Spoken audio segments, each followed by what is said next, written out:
नमो भगवते वासुदेवाय नमः। हरे कृष्णा, राधे राधे। आप सभी को पाप मोचनी एकादशी की हार्दिक शुभकामनाएं। पाप मोचनी का अर्थ होता है पापों से मुक्ति दिलाने वाली एकादशी, और पाप मोचनी एकादशी व्रत के पालन से जन्म जन्मांतर के जाने अनजाने में किए गए सभी पापों का नाश हो जाता है। इस बार एकादशी तिथि 2 दिन पर रही है। दशमी तिथि के दिन भी एकादशी है और द्वादशी तिथि एकादशी भी है। ऐसे में किस दिन व्रत रखना सही रहेगा, और सबसे विशेष बात कि इस बार एकादशी व्रत के दिन महासंक्रांति का संयोग भी पड़ रहा है। इस कारण से ये दिन और भी शुभ हो जाता है। तो चलिए आपको बताते हैं कि आपको किस तिथि में एकादशी का उपवास रखना चाहिए, किस दिन दशमी तिथि के नियमों का पालन करना चाहिए, और पापमोचनी एकादशी व्रत का पारना कब और किस शुभ मुहूर्त में करना चाहिए। साथ ही आप जानेंगे संक्रांति के महापुण्य काल के बारे में भी, क्योंकि इस बार चैत्र मास के कृष्ण पक्ष में मीन संक्रांति का महापर्व पड़ रहा है। एकादशी के दिन भगवान विष्णु की और संक्रांति के दिन सूर्य भगवान की पूजा का और पितरों का तर्पण दान इत्यादि देने का विधान है। तो इस बार एकादशी तिथि, जो कि चैत्र मास के कृष्ण पक्ष की एकादशी है, 14 मार्च दिन शनिवार को सुबह 8:12 से शुरू हो रही है।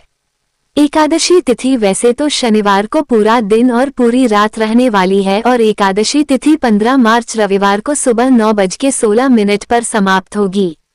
इसके बाद में द्वादशी तिथि लग जाएगी, क्योंकि शनिवार को दशमी तिथि मिली एकादशी है। इसलिए वैष्णव जन हो या गृहस्थ जन हो, उन्हें 15 मार्च दिन रविवार को एकादशी का उपवास करना उत्तम रहेगा।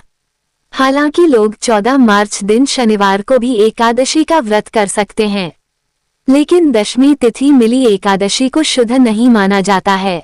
इस बार 15 मार्च दिन रविवार को ब्रह्म मुहूर्त सुबह 5:02 से 5:50 तक रहेगा। सूर्योदय होगा सुबह 6:39 पर। सूर्यास्त होगा शाम 6:32 पर। परिघ योग सुबह 10:25 तक रहेगा। बाद में शिव योग प्रारंभ होगा।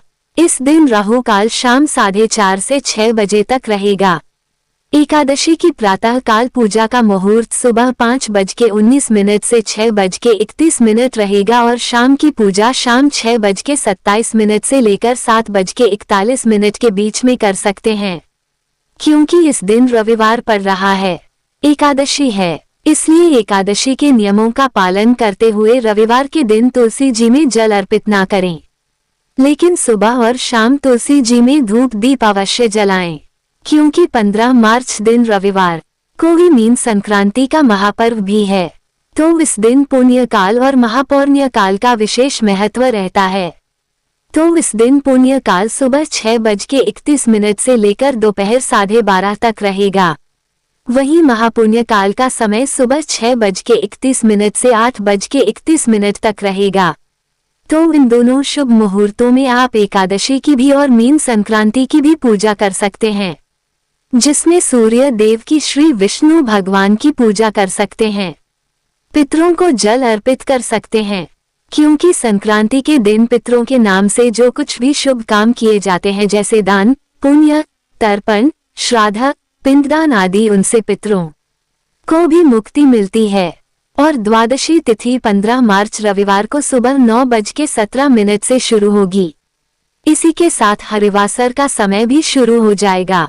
16 मार्च सोमवार को सुबह 9:41 तक द्वादशी तिथि का समापन होगा। अगर जो लोग जानकारी के अभाव में या फिर एकादशी लग रही है, इस कारण से शनिवार को एकादशी का उपवास रख रहे हैं, उनके लिए जानकारी दे दे कि रविवार को सुबह से लेकर दोपहर के बाद तक हरिवासर का समय रहेगा, जिस दौरान एकादशी का व्रत नहीं खोला जाता है। 16 मार्च सोमवार को ब्रह्म मुहूर्त सुबह 5:01 से 5:49 तक रहेगा। इस दिन सूर्योदय होगा सुबह 6:38 पर। सूर्यास्त होगा शाम 6:32 पर, और शिव योग सुबह 9:36 तक रहेगा। बाद में सिद्धि योग प्रारंभ हो जाएगा। तो सोमवार के दिन सर्वार्थ सिद्धि योग भी बन रहा है, जो कि शुभ कार्यों को करने के लिए, किसी खास काम को करने के लिए बहुत ही शुभ रहेगा। राहु काल सुबह 7:30 से 9 बजे तक रहेगा।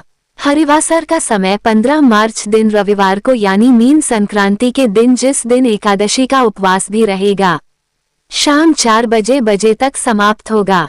तो इस दौरान केवल पूजा पाठ, मंत्र जाप, भजन कीर्तन कर सकते हैं। हरिवासर के दौरान व्रत नहीं खोला जाता और ऐसे में इस बार पाप मोचनी एकादशी व्रत का पारण 16 मार्च दिन सोमवार को सुबह 6:30 बजे से लेकर 8:54 तक कर सकते हैं। ध्यान रखिएगा, द्वादशी तिथि बीतने से पहले पहले आपको एकादशी का व्रत खोल लेना है। व्रत खोलने से पहले भगवान को सात्विक चीजों का भोग लगाएं।